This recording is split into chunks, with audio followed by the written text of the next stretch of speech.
It seems like my mother-in-law caught wind of the fact that we'd bought a house. She called out of the blue with a shocking proposal, and on the other end of the line, I could hear my sister-in-law's laughter. My mother-in-law was excitedly suggesting that she move in with us. Does she really think her laughter goes unnoticed? Honestly, the idea of living with her, and the rest of the family, is the last thing I want. I thought Mason felt the same way, but now that they know about our new home, are they assuming we'll all live together? The thought of Mason agreeing to that fills me with dread, but I'm determined not to let them manipulate us. If this is their plan, I'll be ready to turn the tables. Reflecting on my past challenges, I'm not backing down. I am Nancy Deborah, 32 years old, and I work for a major financial corporation. Mason and I married 4 years ago, and we haven't started a family yet, not because we don't want to, but for specific reasons we both take seriously. We've agreed to focus on our careers first, striving for progress every day, and once we've established our professional lives, we'll begin building a stable environment for our future children. When the time is right, we'll revisit the idea of expanding our family. Recently, a major project I had been planning at work was a success, and I was officially promoted. My salary, which was already decent, got a nice boost. Mason didn't receive a promotion, but his raise was significant due to his tenure at the company. With both of our incomes rising, it finally felt like the perfect moment to turn our long-held dream of homeownership into reality. I approached Mason with the idea. I think it might be time for us to start thinking about getting our own place. What do you think? His response was immediate and enthusiastic. Is it time already? I could hear the excitement in his voice. I've been thinking about it too, but since I haven't been promoted yet, I wasn't sure how to bring it up. Don't worry about that, I reassured him. It's not like only one of us needs to be earning. I was thinking we could put the house in my name since I'm earning more now. Really? He asked, surprised. Well, if you're okay with it, then yes, let's do it in your name. I smiled. All right, let's move forward with that. We can check out some model homes on our next day off. Sounds great. Let's not miss this chance, he said, sharing my excitement. I felt so grateful to have him by my side. We were in sync, and moments like these reminded me that I had made the right choice. The following week, we kept our appointment to view model homes. We toured different designs and started imagining what our own home could look like. Over weekends, we began sketching simple floor plans and researching online. During a visit to a construction company, they recommended that we take an active role in designing the house, rather than leaving everything to them, so that it truly reflected our personalities. While we both loved the idea, we admitted that our knowledge of architecture was limited, but we were eager to learn. As we continued balancing this project with our work, we made steady progress. But then, just as we were getting into the rhythm of it, the doorbell rang. Thinking it was just a delivery, I opened the door, only to find my mother-in-law standing there. Mom, what brings you here so suddenly? I asked, already bracing myself for whatever surprise she had in store. I asked, surprised by her sudden visit. Without a word, my mother-in-law slipped off her shoes and made herself at home. Hearing her, Mason came out, equally surprised. Mom, what's up? He asked. Didn't Nancy tell you? She replied, looking slightly puzzled. I spoke to her about it over the phone a little while ago. Mason turned to me, confused. Maybe Nancy forgot to mention it? That's not true, Mom, I interjected quickly. It's not forgetfulness. I've just been incredibly busy with work. I'm handling both my job and the household responsibilities, so my mind's constantly buzzing with tasks. Oh, you're such a thoughtful person, Mason, she said warmly. Your late father would have been so proud of how you support Nancy. I nodded, not entirely comfortable with the compliment, but Mason smiled. Then, she pulled a travel brochure from her bag, spreading it out on the table and pointing to a page marked with a post-it note. Listen, Mason, she said with a content smile. I've always dreamed of seeing Niagara Falls. Would you take me there, please? Mason and I both stared at her, speechless, our mouths hanging open as she continued, not missing a beat. Come on, Mason, think of it as an act of filial piety, she urged. Mason, still flustered, finally managed to speak. Wait a minute, Mom, this is a bit sudden. You're springing a trip on us. Oh, you could come too, Nancy, she added casually. I was thinking of asking Anna, but if Mason's coming, we could make it a family trip. Anna? Mason asked, confused. What are you talking about? Nancy is here. I can't just take time off work. And it feels weird to finance a trip for you and my sister. That's not weird at all, his mother countered swiftly. Spending money on family is a wonderful thing, don't you think? She turned to me for support, clearly expecting me to agree. Though taken aback, I stood my ground. Spending your own money on family is fine, but imposing it on others is different. Her tone shifted immediately. What do you mean by that? Are you suggesting I'm trying to extort travel expenses from Mason? She asked, her voice laced with indignation. I tried to clarify without sounding too harsh. I didn't mean it like that, but it did seem like you were expecting us to cover the trip. Her expression darkened. That's terrible. Nancy, I had no such intention, she exclaimed, clearly upset. You're making me out to be the villain in front of Mason. I didn't mean to call you a villain, I quickly assured her, trying to ease the tension. I just wanted to clarify. I responded truthfully to her question. Okay, there's no need for excuses. My mother-in-law's eyes narrowed, her icy glare piercing through me. Why are you so heartless? You must not like me, do you? She accused.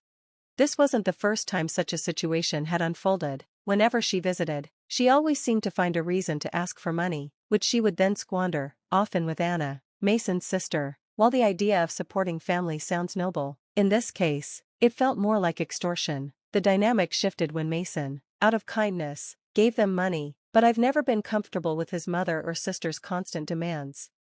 Mason once confided in me that after his father passed away, his mother and sister became incredibly selfish.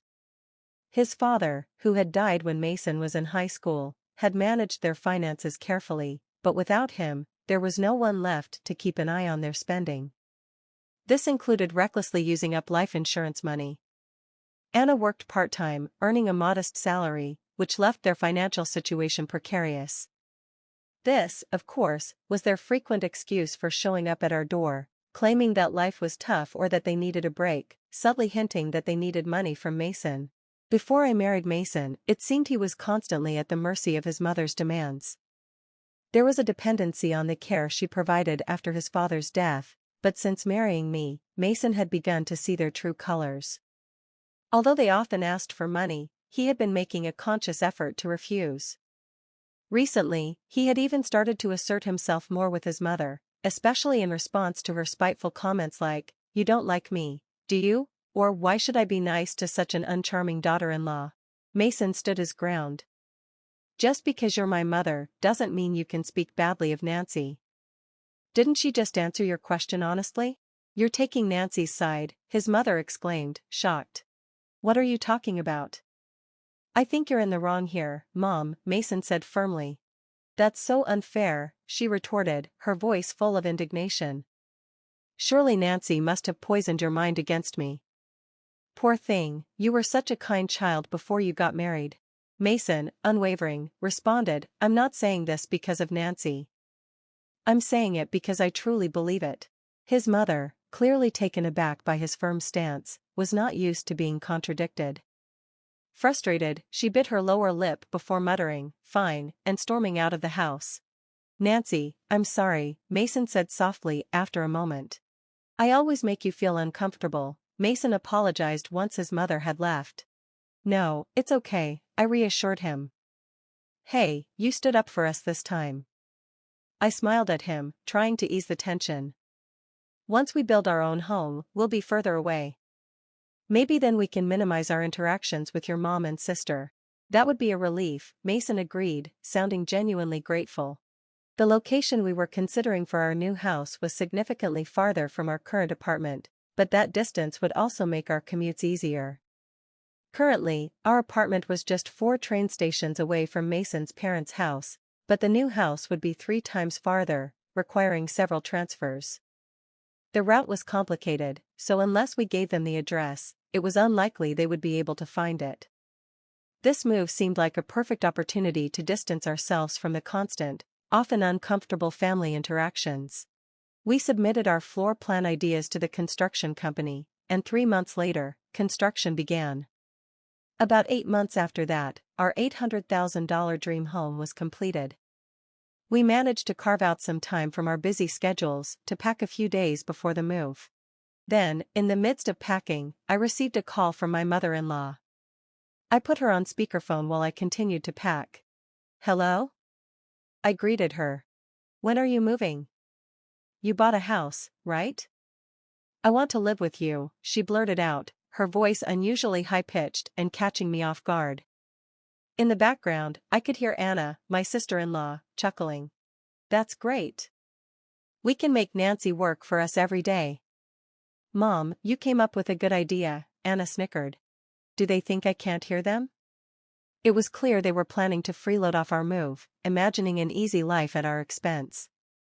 Honestly, I had no intention of living with them, and I knew Mason felt the same way. But talking about our new house with them might have given them the impression that we'd all be living together. The idea that Mason could be colluding with them worried me, but I was determined not to let them dictate our lives. It seemed like they were trying to manipulate the situation to their advantage. If that was their plan, I had to stay one step ahead. I informed them of our moving date, and immediately, my mother-in-law and Anna responded with their demands. We'll come to your apartment in the afternoon on that day. Take us with you in the car and arrange the movers for us too, they demanded, before hanging up. Of course, I had no intention of fulfilling their requests. Before I could discuss this with Mason, I turned around and found him already standing there. Mason, were you listening? I asked, a bit caught off guard by his presence. I was about to take a break and talk to you about this, he said. Was that Mom on the phone just now? Yes, I replied, a little apprehensive. I was going to talk to you about that too. Why did you tell your mother about our new home? I was taken aback. What do you mean? I asked, surprised. Mason sighed and explained, it's not quite like that. Last time my mom visited, she saw the floor plan of our new house lying around. She's been pestering me about it every day since, so I eventually gave in. I'm sorry, he added quickly, his voice full of regret. You don't think I intend to live with them, do you? Of course not, Mason, I reassured him, seeing the genuine concern in his eyes. After hearing that phone call, though, I think it might be better if we cut ties with them. It's just too much.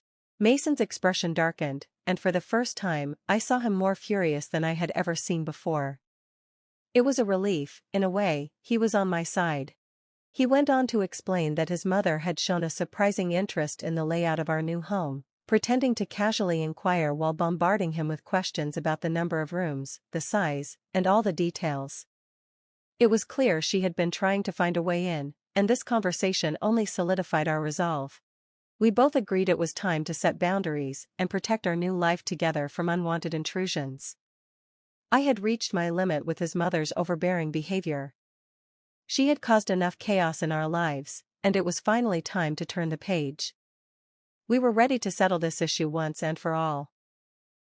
So, the day of the move arrived. Mason and I arranged for the movers to transport our belongings in the morning, and we drove to our new home. By the time we finished unloading and arranging everything, it was already past 2 p.m. We sat down to take a break, and that's when we checked our phones and found dozens of missed calls from my mother-in-law. She called me too, Mason said, his voice tinged with exhaustion. Just then, like clockwork, the phone rang again. I answered it, leaving the speakerphone on. Hello? I said. Nancy, where are you? I told you I'd be at the apartment this afternoon, didn't I? Yes, you did say that, I replied, keeping my tone calm. So, what can I do for you? What do you mean, you didn't arrange for the movers? I've been waiting at home, and not a single truck has shown up. I had to come to your apartment myself. Well, that's too bad, I said coolly. You know, I didn't arrange for any movers. What? That's not the agreement. Where is your new house? She demanded, flustered.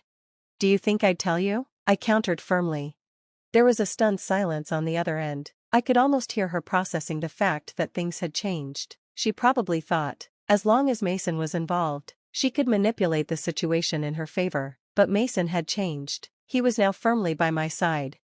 I took a deep breath, my frustration building, and continued, just so you know, neither Mason nor I have any intention of living with you two. From now on, please stay out of our lives. What are you saying? Your opinion doesn't matter. It's up to Mason to decide. At least tell me where the new house is, she demanded, her voice growing shrill. How are you going to get here without even knowing the address? I retorted. This house is in my name, and I have the right to decide who lives here. If you barge in, it's trespassing. My mother-in-law was taken aback by my assertiveness. And the silence that followed spoke volumes. It was clear that the dynamics had shifted. Mason and I were taking control of our lives. "And I'll sue you if you trespass," I added, my voice steady and resolute. Her response was incredulous. "Trespassing? How rude to say that about your husband's family." At that, Mason intervened, his tone sharper than I had ever heard before. "Family? The family member I respected, my father, is gone. What remains now doesn't resemble the family I once knew." "What are you saying?" my mother-in-law faltered, her voice shaking with disbelief. "After that last phone call, I've had enough. Just sharing blood with you is embarrassing. From now on, my family is Dave and Nancy," Mason declared firmly. "I no longer consider you two part of my family." "Wait, Mason, don't say such things," she pleaded, her voice cracking. "Don't bother us again, got it?" Mason said, and with that, he ended the call, not waiting for her response. He quickly adjusted his phone settings to block her calls. I looked at him, concerned but supportive. "Hey, Mason, are you really okay with this?" "Yeah," he said, a genuine sense of freedom washing over his face. "I finally realized my mom was just using me. I feel completely relieved now." Mason was truly free from the manipulative ties that had bound him, and that was the turning point for us as a couple. We had successfully severed the unhealthy connections with his mother and her daughter. From that moment, Mason ceased all support. Without him, they struggled financially. My sister-in-law's part-time income wasn't enough, and my mother-in-law, long accustomed to being a housewife, had to find part-time work. Unaccustomed to the working world, she faced challenges and often met disapproval at her new job. Meanwhile, Mason and I enjoyed a peaceful life in our new home. There were no more unexpected visits from my mother-in-law. Our lives were stress-free, and for the first time in a long time, we truly felt at ease. I'm endlessly grateful to Mason for believing in me and for his courage in cutting ties with his toxic relatives. Whatever challenges may come our way in the future, I know Mason and I will support each other and navigate life together as a united team.